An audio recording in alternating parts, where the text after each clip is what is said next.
I thought my son was fine. For 23 years, I'd watched him grow from a curious little boy into a thoughtful young man.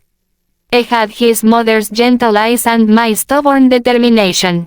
We'd been through so much together, the three of us, building a life filled with Sunday dinners and birthday traditions and quiet evenings on the park.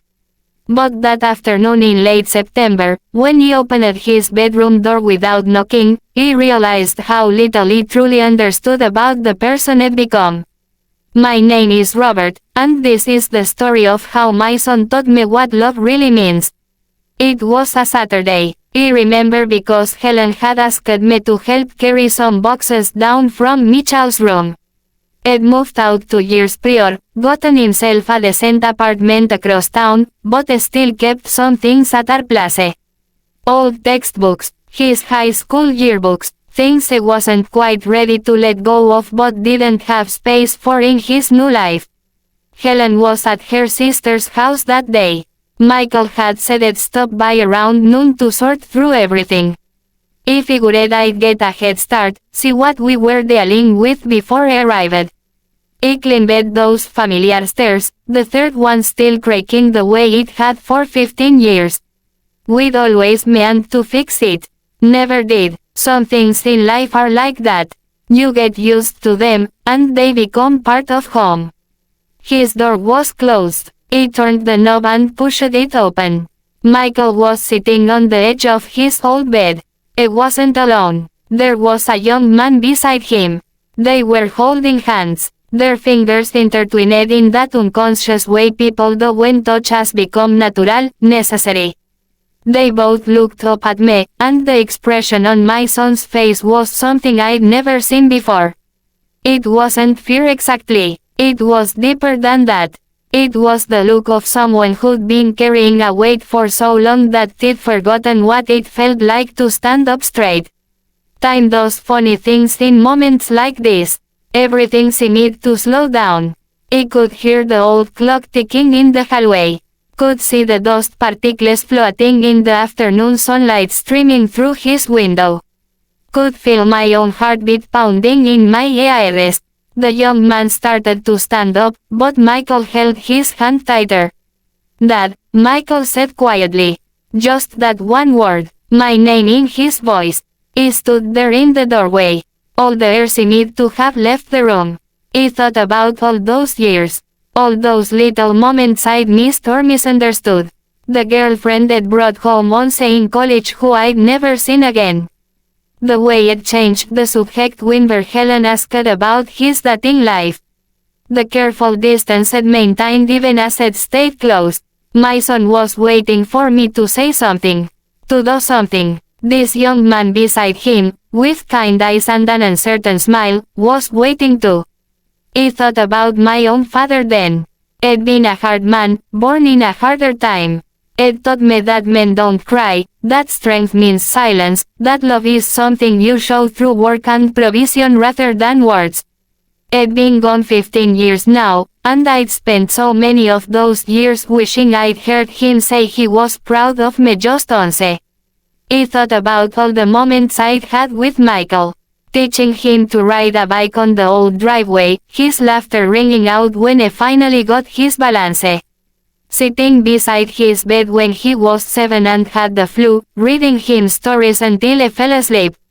Watching him walk across that stage to get his college diploma, Helen crying beside me, both of us bursting with pride. All those moments, all that love, and here he was, my son, afraid that he might turn away from him. He took a breath, then he stepped into the room and closed the door behind me. "I'm sorry," he said, and my voice came out rougher than he intended. He should have knocked. Mitchell's eyes were shining. "Dad, this is James. We've been together for 2 years.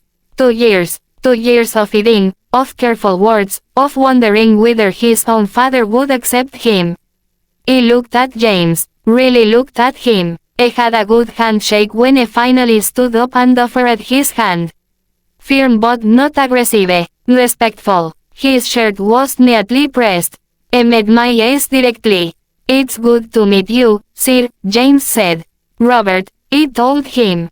Call me Robert. We stood there, the three of us, and I realized this was one of those moments that would define the rest of our lives. Not just Mitchell's life or my life, but the whole shape of our family going forward. I'd spent 61 years learning how to be a man, how to be a husband, how to be a father. But standing there in my son's childhood bedroom, I realized I still had more to learn. How long have you been afraid to tell me? I asked Michael. I swallowed hard. A long time. That's on me, I said. That's on me for not making you feel safe enough. Dad, you've been a good father. Good enough to make you hide for 2 years. That's not the father I want to be. My voice cracked. Michael stood up, and suddenly we were hugging. Really hugging, the way we had since he was small. I felt him shaking, and I realized he was crying. I was crying too. I love you, I said into his shoulder. Nothing changes that. Nothing could ever change that. When we finally pulled apart, I turned to James. You take care of him. Every day, Sir Robert. He's terrible at remembering to eat breakfast. And he always forgets his jacket when it's cold. James smiled, and I saw Michael relax beside him. I know. I keep granola bars in my car. Over the next hour, we talked. Really talked. Michael told me about how they'd met, about the life they were building together, about all the small moments of happiness he'd been afraid to share with us. James told me about his family, his work, his hopes. And I listened, really listened, the way I wish my own father had listened to me. When Helen came home that evening, we told her together. She cried, but they were good tears. She hugged Michael, then James, then declared we were having a proper family dinner. That night, sitting around that old dining table with the 4 of us instead of 3, I understood something I'd somehow missed in all my years. Love isn't about meeting expectations. It's not about following scripts written by previous generations. It's about showing up. It's about choosing connection over comfort, understanding over judgment. Michael had been carrying this weight, this fear, for so long. And in one afternoon, we lifted it together. Life is long if we're lucky. We get decades to learn, to grow, to become better versions of ourselves. But some moments, some single afternoons, can teach us more than years of living. I thought my son was fine. I thought he knew what kind of father I'd been. But opening that door, seeing him there with James, I realized I'd been given a gift. A chance to choose love. To choose my son. To choose the kind of man, the kind of father, I wanted to be. That's what I never expected. Not the moment itself, but the joy that followed. The deepening of our relationship. The expansion of our family. The simple pleasure of watching Michael be fully himself, no longer carrying that weight of secrecy. These days, James comes to Sunday dinner. Helen fusses over both of them equally. And sometimes, when I'm watching them together, I feel my father's absence less keenly. Because I'm learning that we don't have to repeat the past. We can write new stories.